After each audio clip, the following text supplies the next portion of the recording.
অসময় বাচ্চাদের আবদার পূরণ করলাম। আসসালামু আলাইকুম। প্রতিদিন মতন আরেকটা ব্লগ কী পূরণ করলাম এই ভিডিওতে শেয়ার করবো। তো প্রতিদিন সকালে আমি যা করি তাই করলাম আজকেও। তো দেখেন আমার ফুল গাছে ফুল ফুটেছে, তো হয়তো আনার গাছে ফুল ফুটেছে, হয়তো আনার হতে পারে।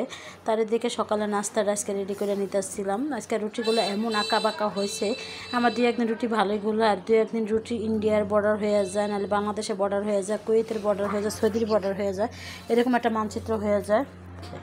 তো যাই হোক নাস্তা খাইতেছিলাম।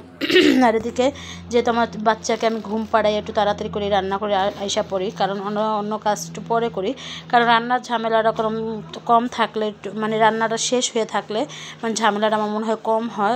মেন হয়েছে মেয়েদের একটা সংসারে মেন হয়েছে একটু রান্নাবান্নাটা একটু কষ্ট, কারণ রান্নাবান্না যদি তাড়াতাড়ি হয়ে যায় আমার মনে হয় কোনো কাজেই থাকে না, এরকম আমার মনে হয়। তো যাই হোক এদিকে আমি রান্নাবান্নাটা প্রায় শেষ করে নিতেছি। আমার যেহেতু ছোটো মেয়ে ঘুমাইতেছে, কারণ ছোটো মেয়ে ঘুমানোর পরে আমি রান্নাটা তাড়াতাড়ি শেষ করে ফেলাই। এখন কয়েকদিন ধরে মানে 3-4 দিন ধরে এরকম একটা অবস্থা হয়েছে। তো যাই হোক, কারণ রান্নাটা শেষ হলে আমার মনে হয় কোনো ঝামেলা হয় না, কারণ রান্নার পরে আমি বাদবাকি কাজগুলো করি। কারণ ও ঘুমাইলে আমি রান্নাটা তাড়াতাড়ি শেষ করি, কারণ হলো কি নাহলে কারণ ও এখন 4 মাস হয়েছে, কারণ এখন উবুত হয়ে যায়, মানে শোয়াইলে দেখা যায় উবুত হয়ে যায়, নাকটা ডলে মানে একটা ভয় লাগে যদি খাটে থেকে পড়ে যায়। এর জন্য ঘুমিয়ে থাকতে থাকতে রান্নাটা শেষ করি, পরে অন্য কাজ করে ওরাও দেখা যায় ওরা কুলে নিয়ে কি শোয়াই অনেক সময় কাজ করা যায়, বারবারই দেখা যায়। তো যাই হোক এদিকে আমার রান্না প্রায় শাক রান্না শেষ হয়ে গেছে। আর এদিকে আমি ভালো করে কষাইয়া মশলা দিয়ে আজকে মাছ রান্না করবো, ইলিশ মাছ রান্না করব।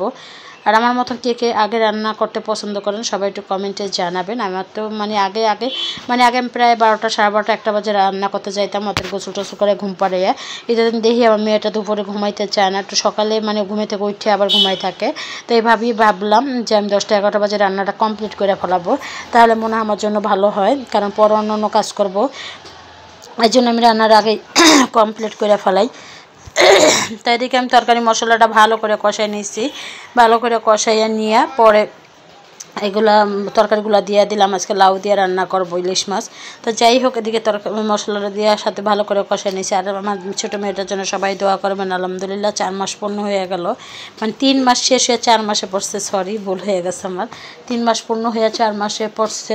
তো যাই হোক এদিকে আমার রান্নারও শেষ হয়ে গেছে। আর আমার মেয়ে তো এখন উবুত হয়ে হাঁপড় শিখে যেতেছে, এরকম একটা অবস্থা, কারণ ও ছোটো মানুষ ওরকম বোঝে না। তাই যাই হোক যদি পড়ে যায়, জন্য আমি তাড়াতাড়ি করে আজকে রান্না করতেছি।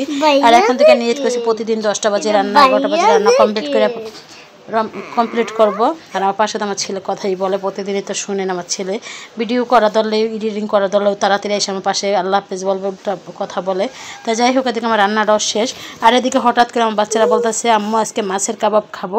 তো কী করব, যাই হোক বাচ্চাদের আবদার তো পূরণ করতে হয়। তো এদিকে আমি মাছের কাবাব বানাইতেছিলাম, রুই মাছের কাবাব, সব কিছু রেডি করে অফ ক্যামেরা করছি, যেহেতু তাড়াহুড়া রান্না।